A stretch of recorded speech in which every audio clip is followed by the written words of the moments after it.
Всем привет и добро пожаловать в Ярославль. Сегодня мы отправляемся в увлекательное путешествие по этому древнему городу, который полон историй и культурных сокровищ.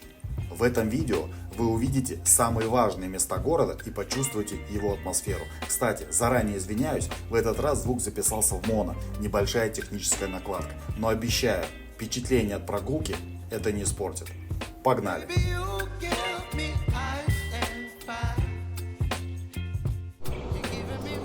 Сегодня мы гуляем с вами по Ярославлю, одному из древнейших городов России.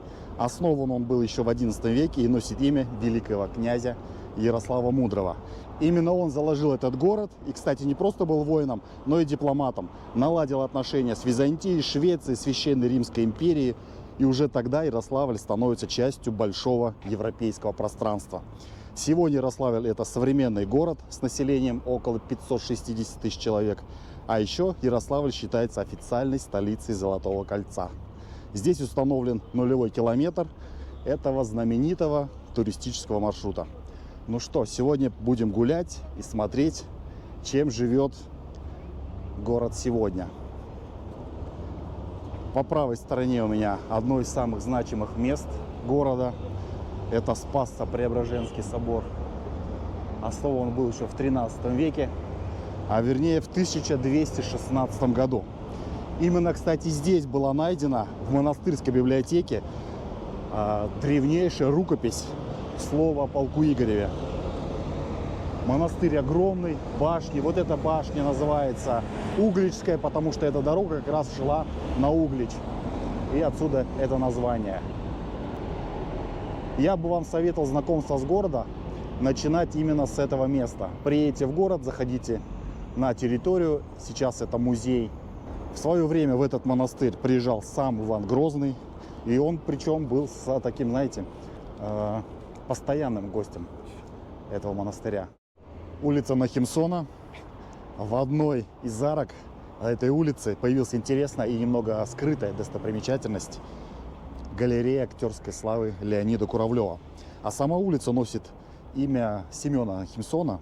Это военный комиссар и председатель Ярославского губисполкома. По одной из версий, в 1918 году его зарубили шашками белогвардейцы прямо в гостинице «Бристоль». Саму гостиницу я вам покажу чуть-чуть попозже. Чем еще интересна эта улица, что прямо напротив арки, к которой я вот подхожу, вот видите здание, такое розовое, тоже с арками. Сейчас обойду микроавтобус. В общем, прямо напротив арки стоит здание старого гостиного двора. Вот это розовое и желтое. Внизу были лавки, это конец 18 века. На первом этаже располагались торговые помещения, второй этаж служил жильем. Здесь держали свою лавку купцы Огняновы, занимавшиеся оптовой продажей чая, а также купец первой гильдии Андрей Корзинкин. И тоже торговал чаем. Интересно, что если тогда чай скорее был диковинкой, то сегодня интерес к нему, особенно к китайскому, наоборот, только растет. В чайный Янгуан по промокоду «Оптимист» можно получить 7% скидку на все. Китайский чай, посуда, аксессуары. Скидка действует до конца июня, поэтому успевайте. Подробности оставлю в описании и в первом закрепленном комментарии. Вот она, арка актерской славы, галерея, вернее, актерской славы Леонида Куравлева. Туристы, видите, приходят, тоже фотографируют. Я еще больше люблю Ярославль. И подпись. И можем видеть звезды и фильмы, в которых снимался Леонид Куравлев. Живет такой парень. «Ты мне, я тебе», «Вий», «Не может быть», «Золотой теленок», «Афоня». И Иван Васильевич меняет профессию. Стены тоже, видите, исписаны с кинофильмов кадрами, плакаты. В общем, будете здесь заходить. А еще на фоне играет музыка, либо фильм какой-то вот проигрывается, в котором снимался Куравлев. Можете слышать.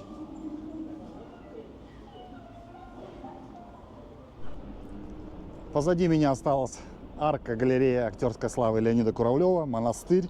И я иду по улице Первомайская. И впереди, видите, колонна, зеленая крыша, золотой шпиль. Это ротонда. Один из самых узнаваемых элементов гостиного двора в Ярославле. Сегодня сохранилось только северное крыло этого исторического комплекса. Южное, к сожалению, не уцелело, его снесли. И на его месте появилось здание банка, вот этого. Контраст современности. История, современность тоже становится историей. Ну вот так когда-то выглядел сам гостиный двор. Интересно, что раньше здесь была рыночная площадь.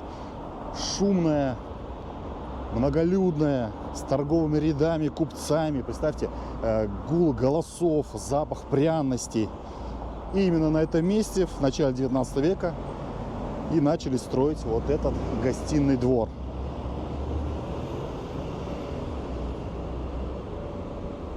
Сейчас все на реставрации. Вот оно, правое крыло гостиного двора.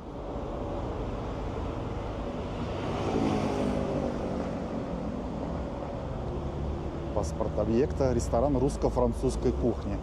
Назначение. Ну вот, отремонтируют. Будет русско-французская кухня. А прямо напротив, вот там, как раз здесь все занавешено. И 3 дома посерединке. Когда-то располагались торговые лавки. Это часть старого торгового центра города. Их построили еще в 1784 году в составе так называемого старого гостиного двора. В 1918 году во время артобстрелов лавки серьезно пострадали, частично были разрушены. Позже их восстановили, но использовали уже как бы иначе. Первый этаж остался торговым, а на втором появились коммунальные квартиры. На самом деле они даже сейчас выглядят, как будто их недавно также бомбили, как в 1918 году. Конечно, вот правая сторона уже вроде как там реставрируется, хотя не знаю, но левая точно. Вот вижу, что более-менее в нормальном состоянии. Ну а серединка даже, видите, просела. Ну, как-то так. Давайте еще правое крыло гостиного двора посмотрим. Такие колонны. По тем временам так это вообще, наверное, был шедевр. Прям украшение старого центра города. Я, кстати, подхожу к адресу Комсомольская, 3. Впереди, видите, появилась. Это Властевская башня. Ее еще называют Знаменской. Так, красный свет, надо успевать. Я завершаю маневр. Это вообще одна из единственных, наверное, из 3. Да, в башне 3 сохранилась. Это вот одна из 3 крепостных башен земляного города, которая сохранилась. В петровские времена через Властевские ворота въезжали в Ярославль. И здесь, как и положено, собирали налоги. Сейчас мы обойдем ее с вами слева, справа. Вовнутрь заглянем, арку посмотрим. Вот такая башня. Но с той стороны вид, конечно, более впечатляющий, потому что она такая большая. Вот, смотрите, тоже арка.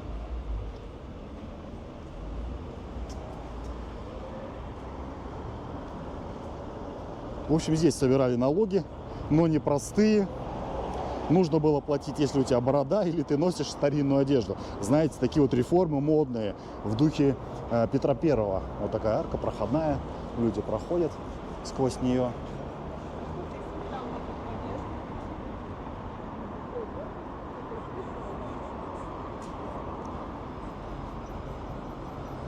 Вот представьте, да, вот здесь стоял сборщик, проверял, не спрятал ли кто бороду. А вы бы, ребят, как поступили?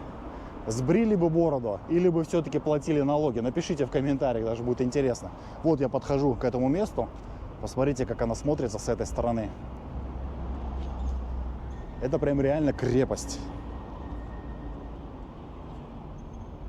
Раньше вот как раз таки с правой стороны, вот здесь, на этом месте, стояло двухэтажное здание гостиница Кокуева. Она появилась еще в 1860-х годах.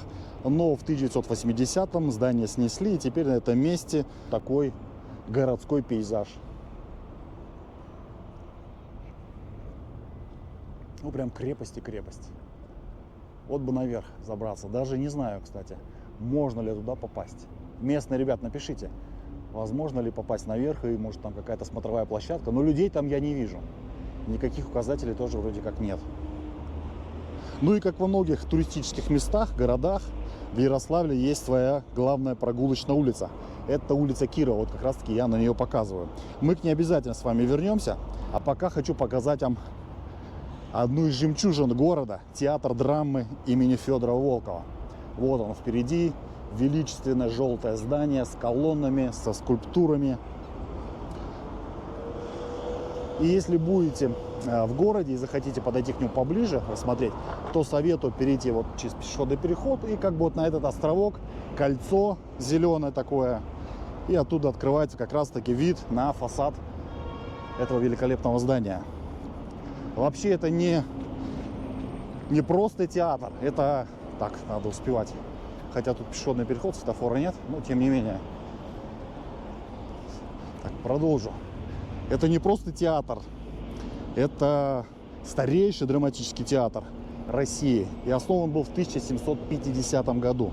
Представьте, история какова. А вообще, история этого театра именно в Ярославле началась с Федора Волкова. Вместе с братьями, друзьями он начал ставить спектакли прямо здесь, в Ярославле. Первая постановка прошла 10 июля 1750 года в амбаре. Не в зале с люстрой, а буквально на складе.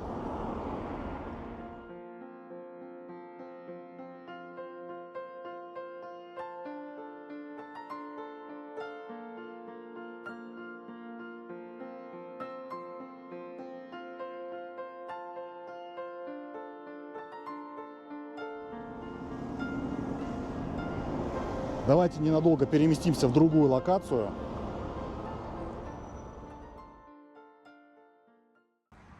Ребят, переместился я в другую часть города для того, чтобы показать вот эту падающую колокольню. Обратите внимание, что она по отношению к церкви чуть-чуть наклонена вправо. Особенно это видно, когда издалека смотришь. Чем ближе подходишь, тем менее это заметно. Падающая колокольня — это своего рода тоже местная достопримечательность. Построена она была в 17 веке, но и нуждается в реставрации. Главное, чтобы не упала совсем. Вот такое чудо, можно сказать. Представьте, из тех времен она вот стоит. Все, я теперь перемещаюсь на улице Кирова и пойдем гулять дальше по местному Арбату. Знаменская башня, улица Кирова, девчонки с огромными шарами. Там он еще. Что происходит? Я, как вы поняли, уже на главной пешеходной улице города. Здесь сосредоточено множество архитектурных и исторических достопримечательностей города, 17-18 век. А мне вот интересно, что будут девчонки делать? Давайте, пока они стоят, я как раз таки остановился напротив дома, это Кирова 18. На этой улице стоит торговый дом Манделя. Это вот он и есть. Роскошный магазин, который был построен в начале 20 века по заказу богатого коммерсанта Манделя. И магазин был рассчитан на богатых посетителей. Они, видимо, ждут, пока девчонки вот те перейдут сюда.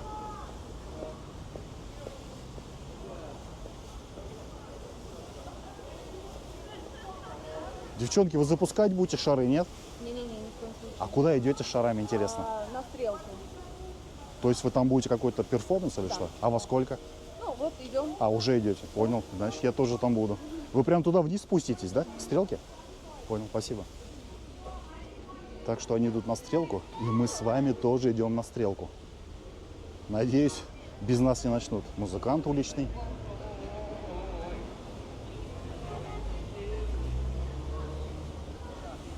Давайте покажу вам это шествие. Девчонки радостные. Слушайте, много шаров. Может, какая-то рекламная акция. Ну, прикольно смотрится.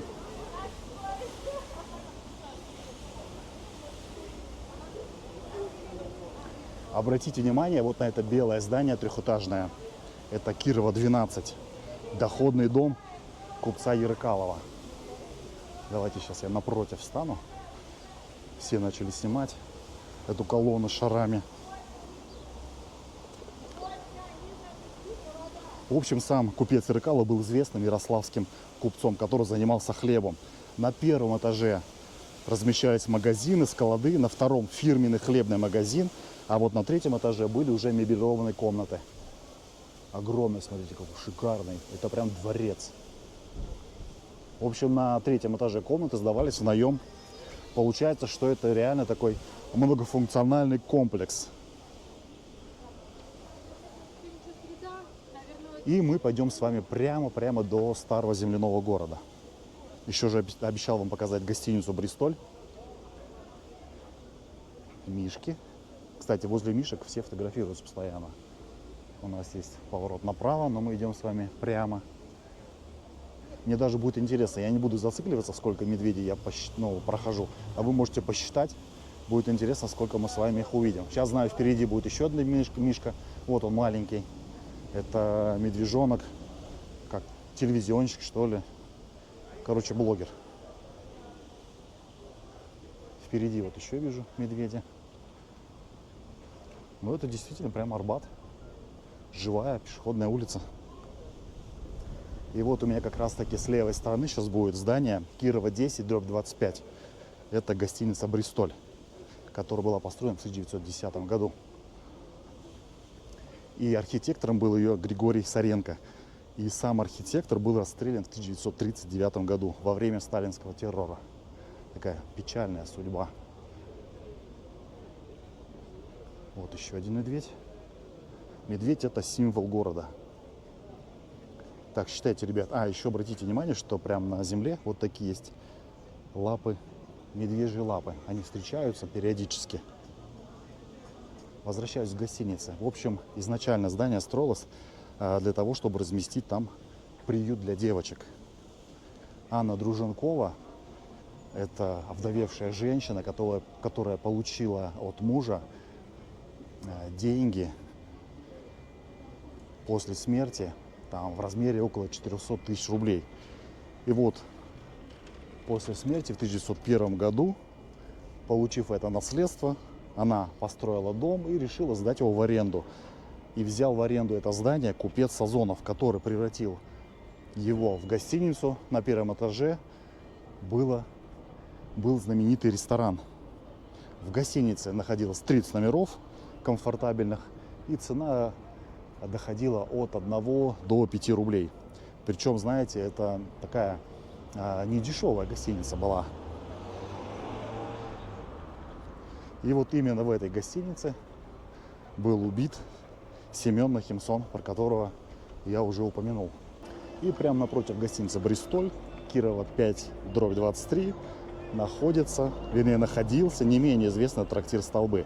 Этот трактир был построен в начале 19 века. Здесь собирались уже люди попроще. Столбы особенной популярностью пользовались у зажиточных крестьян, которые приезжали в город пощеголять своими обновками. Ну и на работу. Здесь же был мытный рынок. С утра на работу ходили. В общем, вот такие дела. После революции там открылся Дом труда. Полюбуйтесь еще раз гостиницей «Бристоль». Да, хорошее, красивое здание. Сейчас на первом этаже вижу ресторан и бар. А здесь находится МЧС. Ну и вы видите, да, что здание такое попроще для крестьян. У богатых свое. Тоже богатое здание. А вот это уже Кирова 8/10. Это дом презрения ближнего.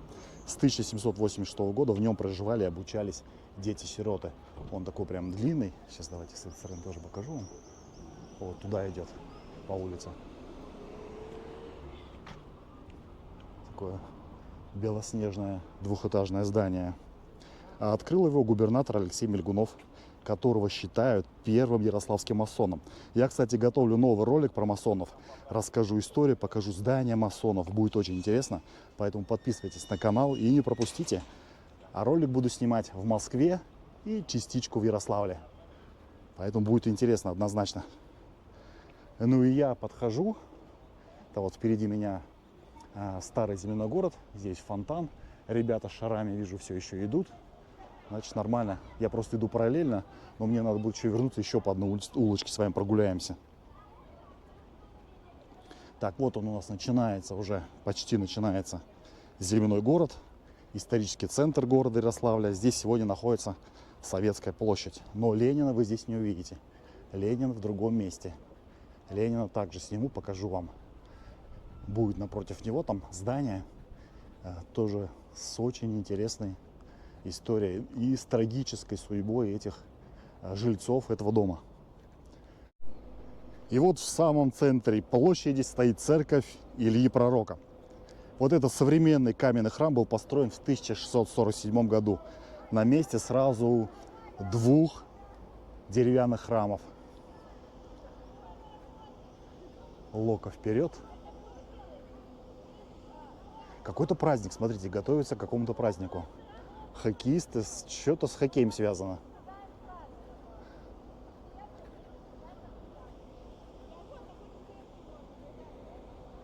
Вот она площадь, вот это тоже все исторические здания. На этой площади проходят парады, скорее всего елка. Ну и все праздники, как вы видите, вот будут праздновать. Локомотив, только победа. Наверное, ребята выиграли какой-то чемпионат.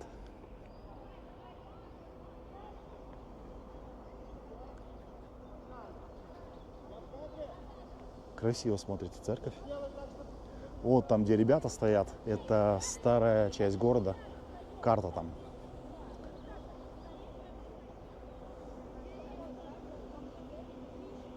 Может, они передумали идти на стрелку, здесь что-нибудь запустят?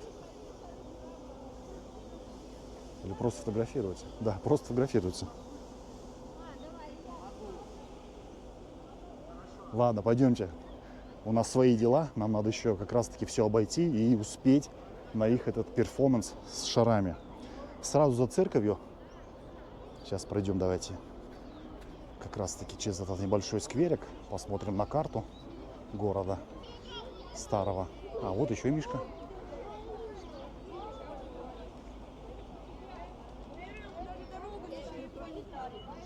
О, сколько детей.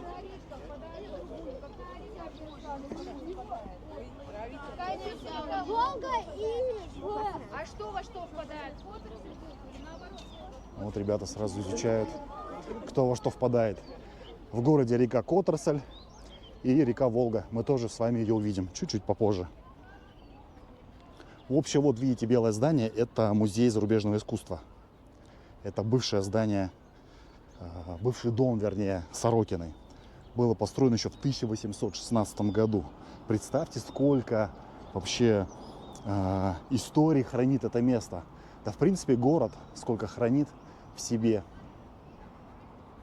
Как раз таки можно посмотреть с этой стороны на церковь.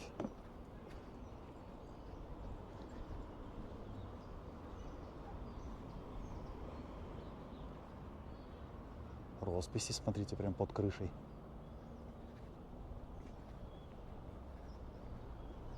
И мне нужно переместиться вот туда. За зеленью ничего не видно. А там находится губернский сад и сам губернский дом. Вообще в Ярославль приезжают очень-очень много туристов. Прям я здесь уже второй раз. И постоянно, вот видите, автобусы стоят. Сейчас почему-то один. В прошлый раз было прям вообще все заставлено автобусами, когда я здесь был. Но летом, наверное, здесь еще больше людей. Все-таки сейчас месяц май. Ну и плюс рабочий день, разгар рабочего дня. Так, есть туалеты, смотрите, кабинки туалетные. Это тоже туалет. Площадь прям хорошая. Большая, просторная. И вот он, губернский сад, начинается.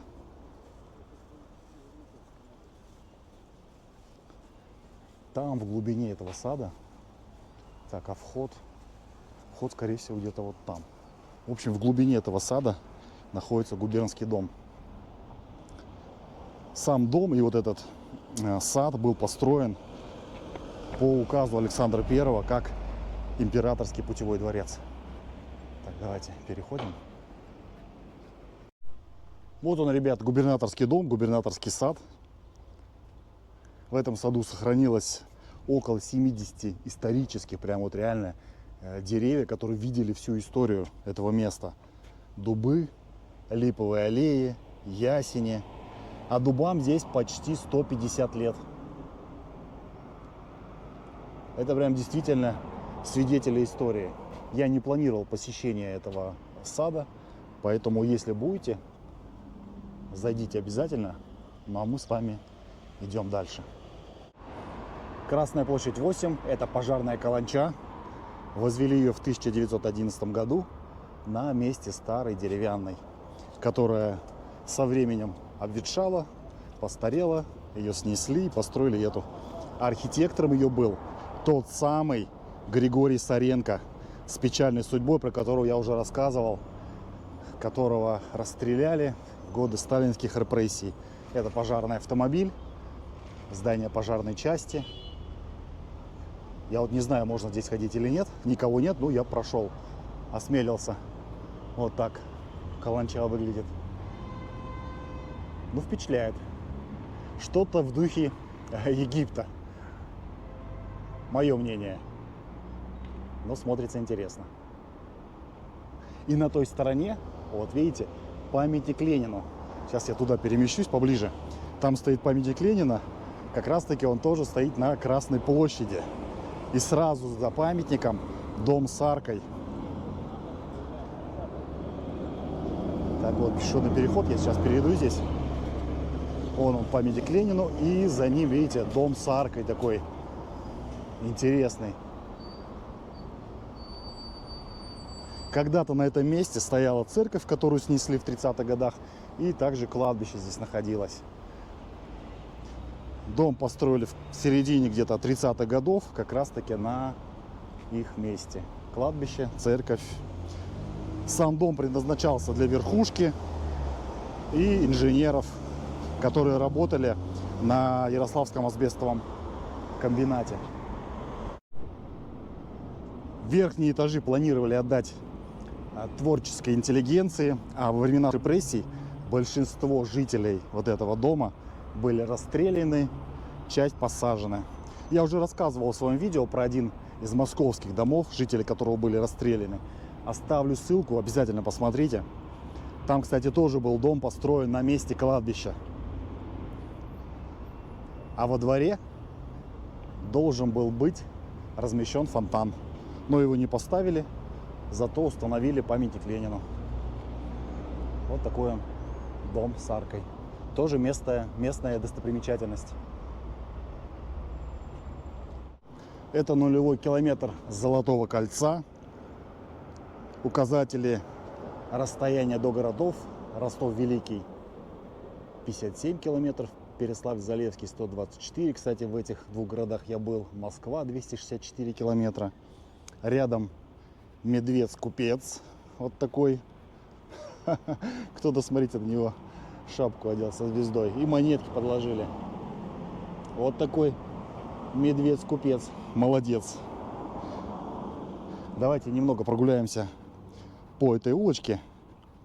Это у нас улица Революционная. Такой бульвар. Слева, справа машины ездят, а посередине мы можем спокойно прогуливаться. С правой стороны это Спасские казармы. В 18 веке здесь проживал губернатор. Потом разместилась здесь губернская гимназия. Здание огромное. Мы сейчас еще свернем направо. Оно будет продолжаться. В общем, большое здание. Нуждается в ремонте, как вы сами можете видеть. Когда разместилась гимназия, ее посещали императоры Александр I, Николай I, Александр II. И в 1985 году здание перестроили и уже отдали под Спасские казармы.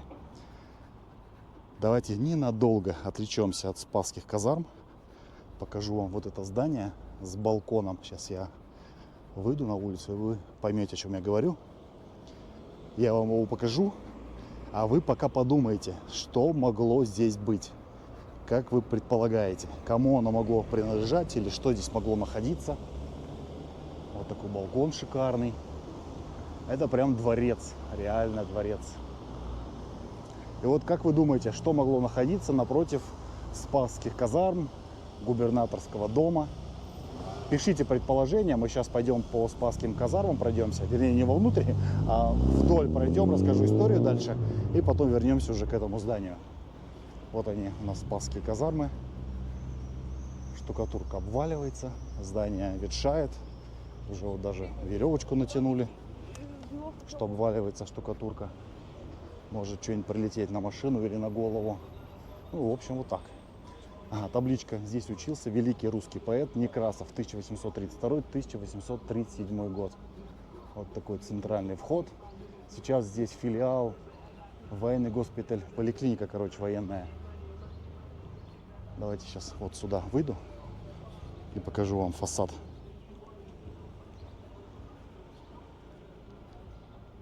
В общем, после того, как отдали под Спасские казармы, видите, цифра идет 1886. И над ними раньше была надпись, большая-большая надпись «Спасские казармы». Можете сравнить по фотографии старой. И хочу вам показать еще арку. Сейчас дойдем и покажу. Поймете, о чем я говорю. В общем, до перестройки в этой арке была устроена часовня, приписанная к вот той церкви. Это Спасско-Новгородская церковь. А сама церковь была пристроена как раз-таки вот арки две. И вот здесь, на этом месте, была когда-то церковь. Также можете сравнить по фотографии.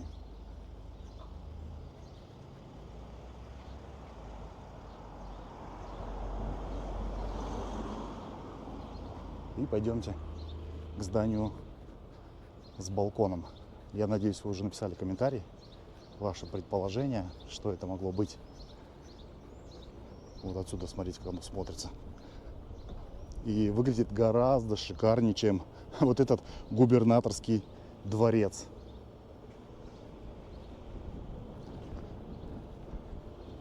В общем, это когда-то была гостиница «Царьград».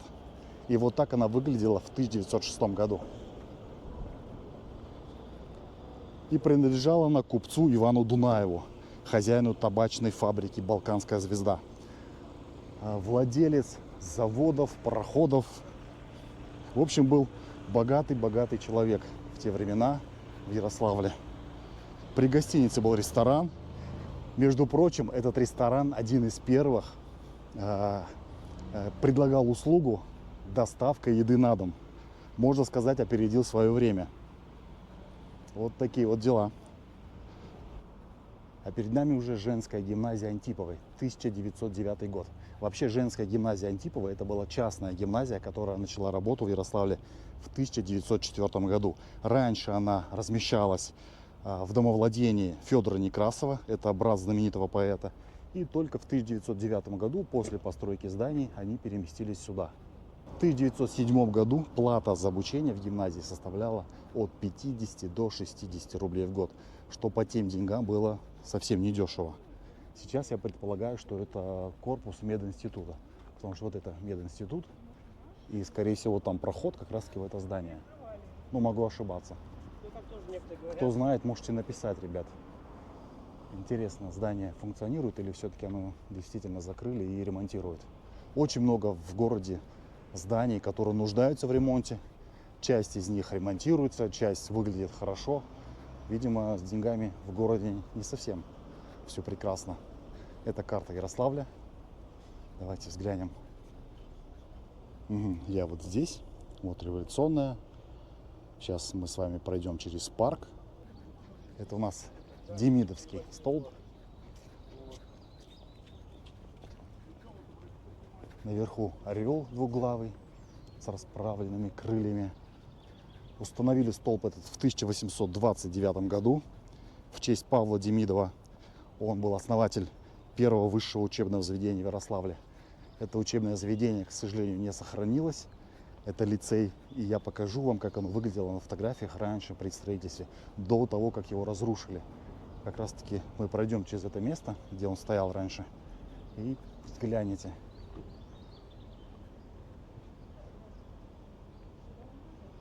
Впереди, вот туда, если пойдем, там площадь челюскинцев. Раньше называлась Парадная площадь. Была заложена в 1778 году. И делали ее как бы для парадов, И уже потом перестроили, и стала доступна она для прогулок горожан. В общем, вот так. А вот это здание, это прям, знаете, реально дворец. Это усадьба Вахромеева. И строили прям вот по типу дворца.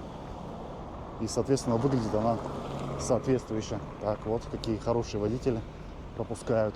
Но на самом деле, вот если посмотреть на это здание, я бы сказал, что оно построено совсем недавно. Выглядит хорошо, во-первых. А во-вторых, как-то вот более современно, что ли, оно выглядит. Вот реально. Вот как будто бы современное здание.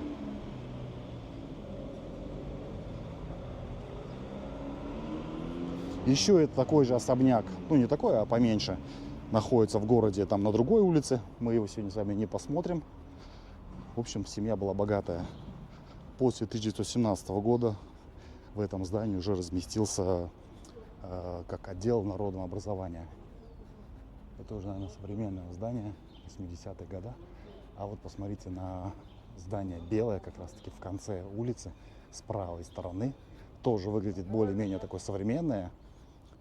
Но на самом деле его построили в 1901 году. Это прям очень грандиозное, прям реально очень красивое здание. В белом цвете, конечно, смотрится тоже шикарно. Построили его для глазной лечебницы попечительства слепых императрицы Марии. И в свое время она считалась одной из лучших в России. Представьте, такое здание, лучшее в России, и построили его в Ярославле.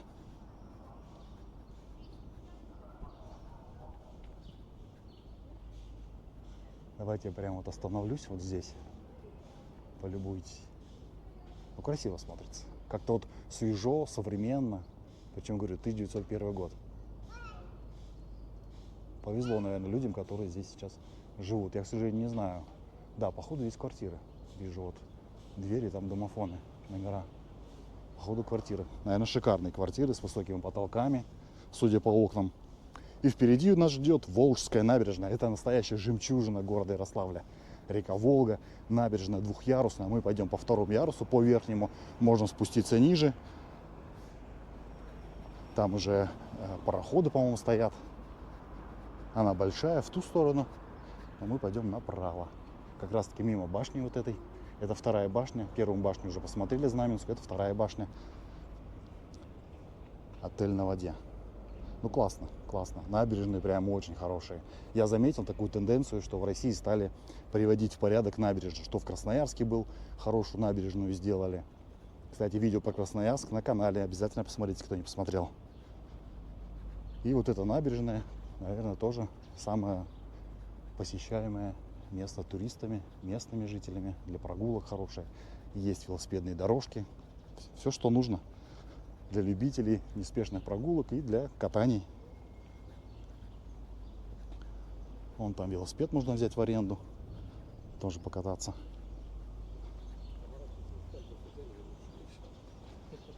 И вот она башня, к которой я иду. Это Волжская башня, как я сказал, одна из 3 сохранившихся. Построили в 1669 году из кирпича. Такая своего рода защита города старого. В конце 19 века уже Волжская башня, до 19 века она была в запустении, и в конце 19 в ней открыли трактир и назвали, знаете, как трактир? Вот вообще не задумываясь, просто вот не заморачивались. Трактир «Башня». Коротко и понятно. И с правой стороны тоже жемчужина города. Это дом Болконского. Во времена войны 1812 года, вот такой, смотрите, спуск, красивый домик. В общем, во времена войны 1812 года в здании находился госпиталь. И вот этот именно особняк описывал в своем романе Лев Толстой. Роман «Война и мир».